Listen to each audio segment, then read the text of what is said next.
ये है दिल्ली दर्पण, दिल्ली एनसीआर का नंबर 1 वेब चैनल।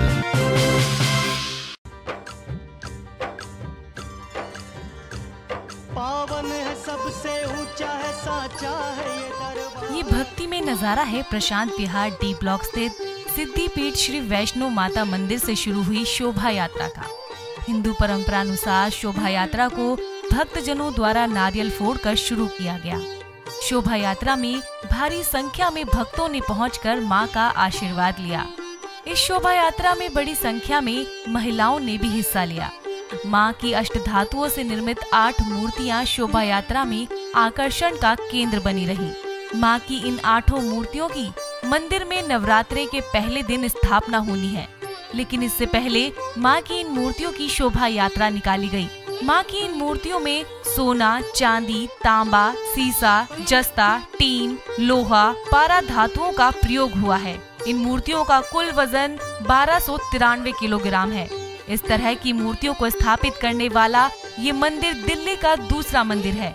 इससे पहले केवल छतरपुर मंदिर में ही इस तरह की मूर्तियां स्थापित की गई थी। इन्हीं मूर्तियों को लेकर शोभा यात्रा निकाली गई। इस दौरान मूर्ति बनाने वाले कारीगर भी मौजूद रहे।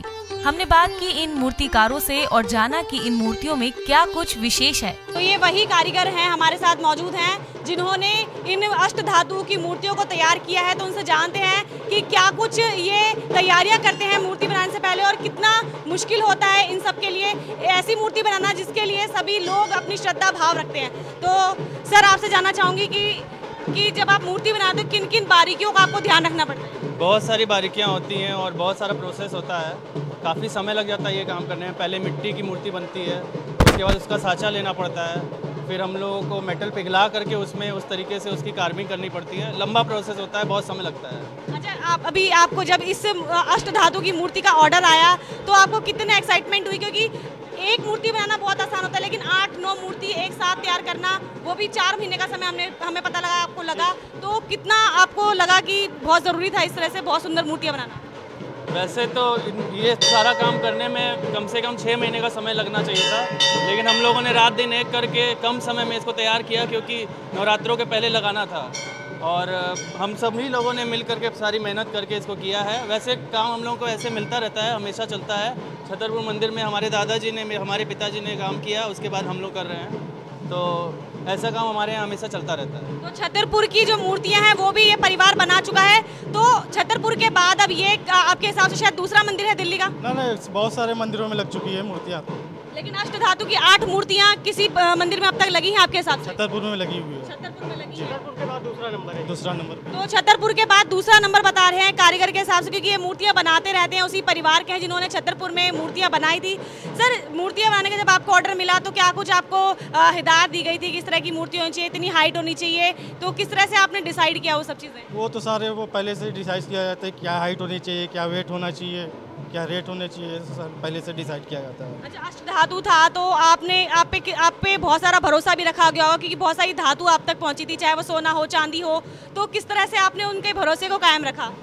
उनके सामने ही सारा कुछ मैंने मेटल पिघलाया और उनके सामने सारा कुछ ढलाई किया।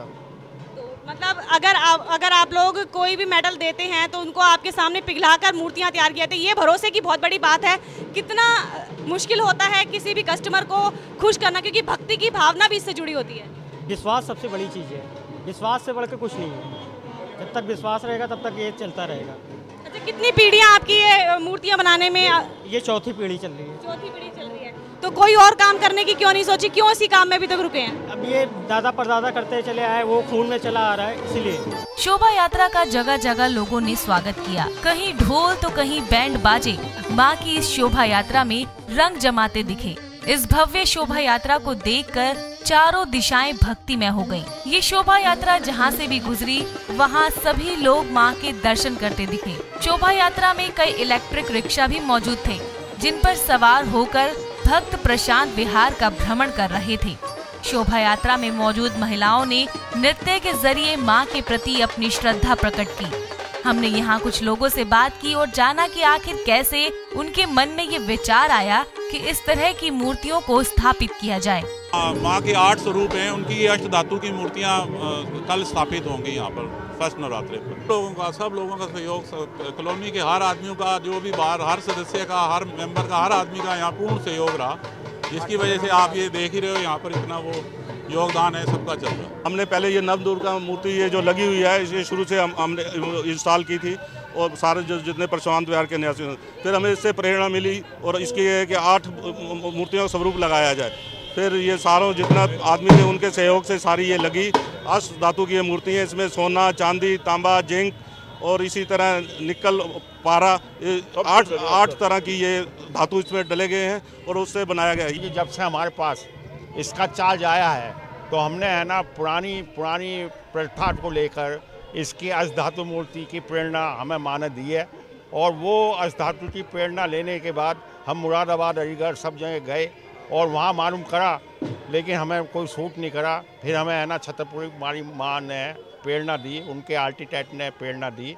फिर उन्हें छतरपुर माँ को जिन्होंने बनाया था उनके कारीगर जो कैलकाटा से, इधर उधर से, बनारस से आए, उन्होंने है ना ऑर्डर लिए। तो अगर आप भी अष्ट धातुओं से बनी माँ की इन मूर्तियों के दर्शन करना चाहते हैं तो चले आइए प्रशांत विहार डी ब्लॉक स्थित सिद्धिपीठ श्री वैष्णो माता मंदिर पर और माँ के अलौकिक दर्शन कर शांति का अनुभव करें।